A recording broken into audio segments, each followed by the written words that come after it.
Minecraft एक ऐसी game जिसको जो भी खेले उसका एडिक्ट हो जाता है।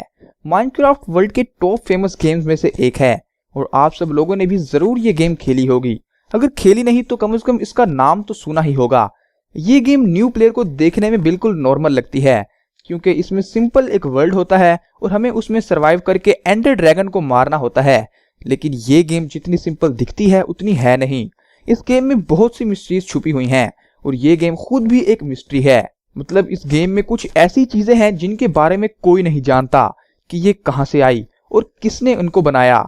जैसा कि हम इस वर्ल्ड में अकेले क्यों हैं और क्या हमसे पहले कोई इस वर्ल्ड में रहता था, और भी ऐसी बहुत सी मिस्ट्रीज हैं जिनको मैं आज की वीडियो में कवर करने की कोशिश करूंगा और आपको माइनक्राफ्ट की कंप्लीट स्टोरी बताऊंगा।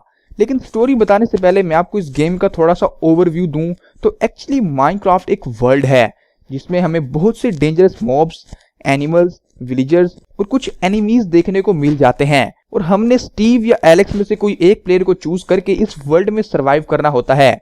इस वर्ल्ड में हमें क्राफ्टिंग करनी होती है, माइनिंग करनी होती है, इंचेंटिंग करनी होती है, बिल्डिंग करनी होती है और भी बहुत कुछ है जो हम इस गेम में कर सकते हैं।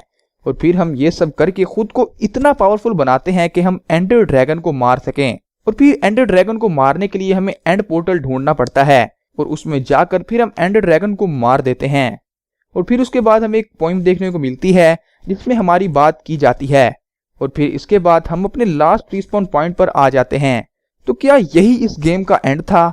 अगर हाँ तो फिर बाकी गेम्स की तरह ये गेम एंडर ड्रैगन को मारने के बाद खत्म क्यों नहीं होती? और क्या अभी भी कुछ बाकी है जो हमारे प्लेयर्स ने करना है? और हमारे प्लेयर्स इस पूरी वर्ल्ड में अकेले क्यों होते हैं? क्या उनसे पहले कोई उनके जैसा इस वर्ल्ड में था?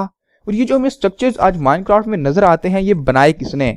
आज की वीडियो में हम ऐसे ही कुछ क्वेश्चन के आंसर निकालने की कोशिश करेंगे और मैं आपको बताऊंगा माइनक्राफ्ट की ओरिजिनल स्टोरी, वो भी बिल्कुल स्टार्ट से। और वो स्टोरी सुनने के बाद होप सो अब माइनक्राफ्ट को कंप्लीटली समझ जाएंगे। लेकिन अपनी मेन स्टोरी को स्टार्ट करने से पहले अगर आपको आज की वीडियो अच्छी लगे तो इसको लाइक कर दें और इस चैनल को भी सब्सक्राइब कर दें क्योंकि आपका एक छोटा सा लाइक एंड सब्सक्राइब मेरे लिए एक बहुत बड़ी बात है। इसके अलावा वीडियो में आगे बढ़ने से पहले आप लोगों के लिए एक बहुत बड़ी गुड न्यूज और एक अनाउंसमेंट है और वो ये कि मैं अपने डिस्कॉर्ड सर्वर पर एक माइनक्राफ्ट का इवेंट करने वाला हूँ जिसमें आप सब लोग इजीली पार्टिसिपेट कर सकते हैं। इसमें पार्टिसिपेट करने का तरीका बिल्कुल सिंपल है, बस आपको सर्वर ज्वाइन करना होगा। और हाँ, इवेंट में हम लोगों ने बहुत से बड़े बड़े प्राइजेस भी रखे हैं और भी बहुत सारे गिफ्ट्स हैं। मतलब आप लोगों को पूरा मजा आने वाला है। तो देर किस बात की, जल्दी से मेरा डिस्कॉर्ड सर्वर ज्वाइन कर लो। उस पर 700 मेंबर्स कंप्लीट हो चुके हैं। अब नेक्स्ट टारगेट है 1K मेंबर्स, तो उसको जल्दी से कंप्लीट करवा दो। लिंक नीचे डिस्क्रिप्शन में है, जल्दी से ज्वाइन कर लो। तो चलो अब अपनी आज की इस वीडियो को स्टार्ट करते हैं। तो ये बात है तब की जब माइनक्राफ्ट वर्ल्ड बिल्कुल न्यू थी। तब वहां कुछ इंसानों का जन्म हुआ, बिल्कुल हमारी रियल वर्ल्ड की तरह। वो लोग स्टार्टिंग में बहुत ही अजीब थे, लेकिन जैसे जैसे टाइम गुजरता गया उन्होंने अपने आसपास की चीजों को ऑब्जर्व किया और उन्होंने फूड के लिए एनिमल्स को मारना स्टार्ट किया और इसके अलावा माइनिंग भी सीखी। और टाइम के साथ साथ उन लोगों ने क्राफ्टिंग भी सीखी। फिर उन्हें एनिमल्स को मार के जो सामान मिलता था उसको यूटिलाइज करना स्टार्ट किया, जिससे उनकी काफी सारी रेसिपीज खुलती गई। फिर उन्होंने अपने रहने के लिए डर्ट के घर बनाए और देखते ही देखते वो इन डर्ट के घरों से काफी अच्छे वुड और स्टोन के घरों में शिफ्ट हो गए और इतने टाइम में वो सब लोग काफी अच्छे बिल्डर्स बन चुके थे। फिर उन्होंने अपने इस स्किल को यूज किया और ओवरवर्ल्ड में काफी सारे स्ट्रक्चर बनाए जो आज हमें देखने को इजीली मिल जाते हैं। इसके अलावा इन लोगों ने काफी बड़ी बड़ी माइन शाफ्ट बनाई जहां से ये लोग ओर्स कलेक्ट करते थे और इनको डिफरेंट कामों में यूज करते थे। और इस तरह काफी टाइम गुजरता गया, लेकिन अब ये लोग एक ही चीज को बार बार कलेक्ट करके बोर हो चुके थे। तो ये लोग कुछ नया ढूंढने लगे। तो इन्होंने सोचा कि हमें और नीचे माइनिंग करनी चाहिए ताकि हम कुछ न्यू डिस्कवर कर सकें। तो वो इस दफा माइनिंग के लिए काफी नीचे गए और तब माइनिंग करते करते उन लोगों को दूर से कोई चमकती हुई चीज नजर आई जो बहुत ही ज्यादा लाइट प्रोड्यूस कर रही थी। वो लोग उस चीज के पास गए और वो चीज थी लावा। और वो लोग इसको देखकर बिल्कुल हैरान हो गए क्योंकि उन्होंने लावा कभी भी नहीं देखा था। तभी उनमें से एक लावा के पास गया और गलती से उसमें गिर गया और उन सब के सामने ही वो जल के मर गया। तो उन लोगों को पता चल गया कि ये चीज बहुत डेंजरस है। तो वो इस चीज को सैंपल के तौर पर थोड़ा सा अपने साथ एक बकेट में कलेक्ट करके ऊपर ले गए और वो इस पर थोड़ी रिसर्च करने लगे। लेकिन तभी रिसर्च करते करते उन्होंने गलती से इसमें थोड़ा सा वाटर ऐड कर दिया और तभी वो लावा एक मैजिकल ब्लॉक में कन्वर्ट हो गया, जिसका नाम इन लोगों ने रखा ऑब्सीडियन। उन लोगों ने अब एक और न्यू चीज डिस्कवर कर ली थी, तो उन्होंने उस पर भी रिसर्च की, लेकिन वो लोग पता नहीं कर पा रहे थे कि ये चीज क्या है। तो उन्होंने इसको एक नॉर्मल बिल्डिंग ब्लॉक समझा। उन्होंने सोचा कि क्यों ना हम इससे कोई चीज बनाएं। तो उन्होंने ऑब्सीडियन को एक पार्टिकुलर पैटर्न में रखा और उसको अच्छा इफेक्ट देने के लिए उसे लाइट अप कर दिया, और तभी कुछ ऐसा हुआ जिसके बारे में वो लोग सोच भी नहीं सकते थे, और वो ये कि वो एक दूसरी दुनिया का रास्ता खुल गया जो कि था नेदर।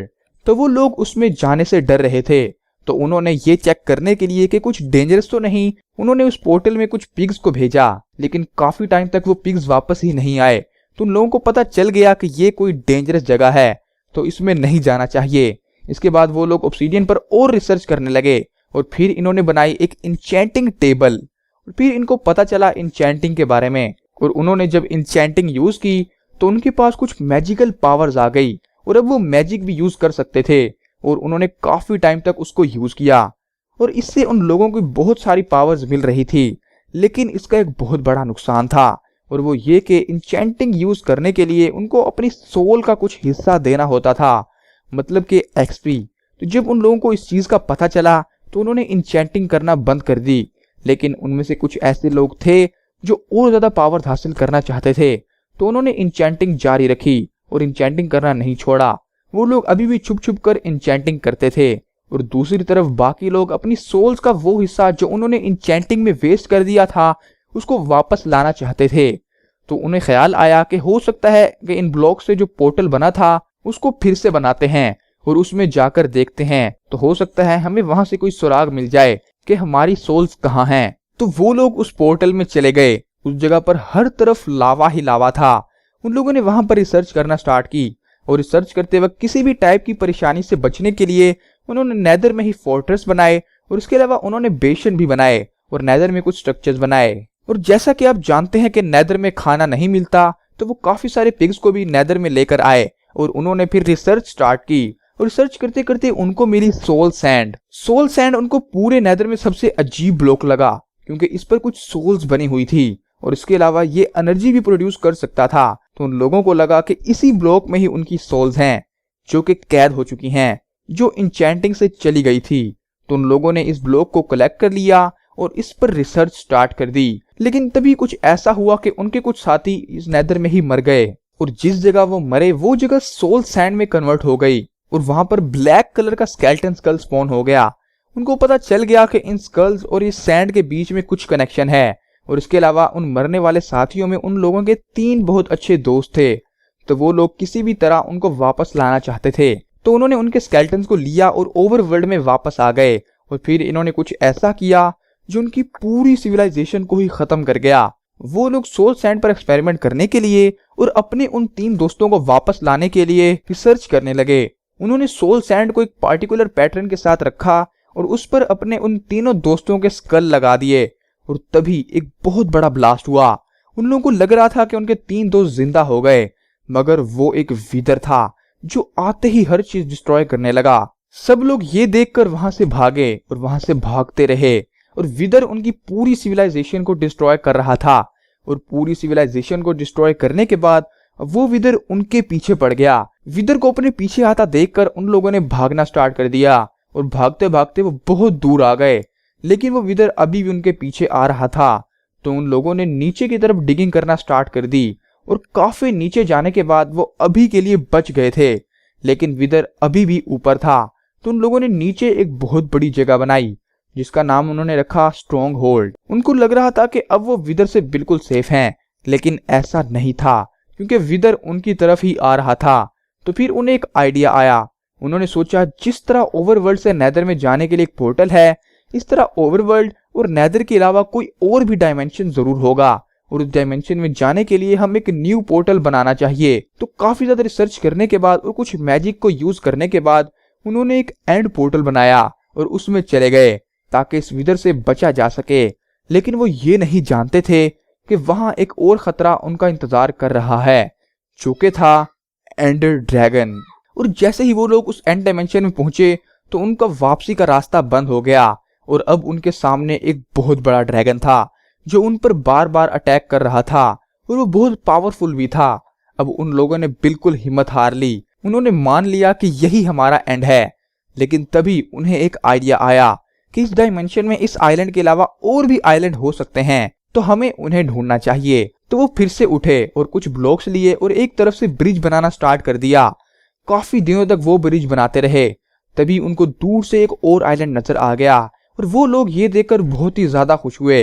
वो लोग जल्दी से जल्दी उस आइलैंड पर गए। अब उनके पास खाने को कुछ भी नहीं था और वो लोग जो सामान ओवरवर्ल्ड से अपने साथ लाए थे वो भी खत्म हो चुका था।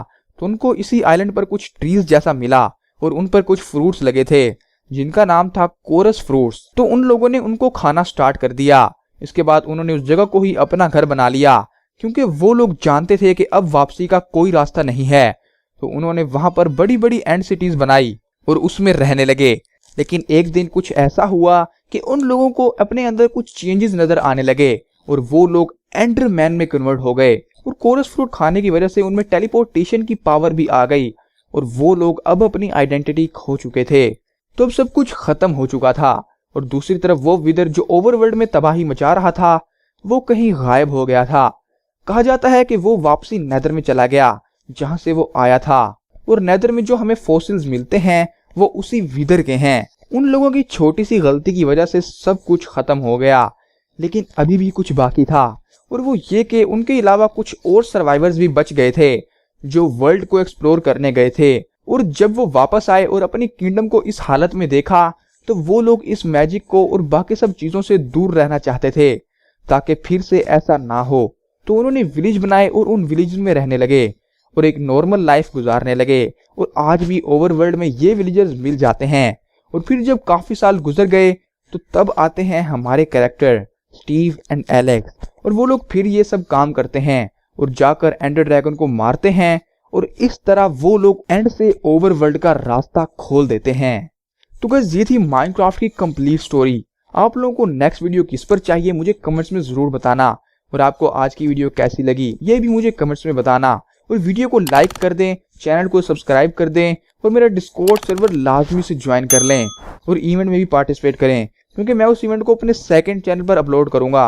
और अगर आप लोग मेरी वीडियो में आना चाहते हैं तो जल्दी से डिस्कॉर्ड सर्वर ज्वाइन कर लें ताकि आप इवेंट में पार्टिसिपेट कर सकें और मेरे सेकंड चैनल को भी सब्सक्राइब कर लें और इंस्टा पर भी फॉलो कर लें। सारे लिंक्स नीचे डिस्क्रिप्शन में हैं। तो फिर आज की वीडियो यहीं तक थी। आपसे मिलते हैं इस तरह की एक और वीडियो में, तब तक के लिए बाय बाय।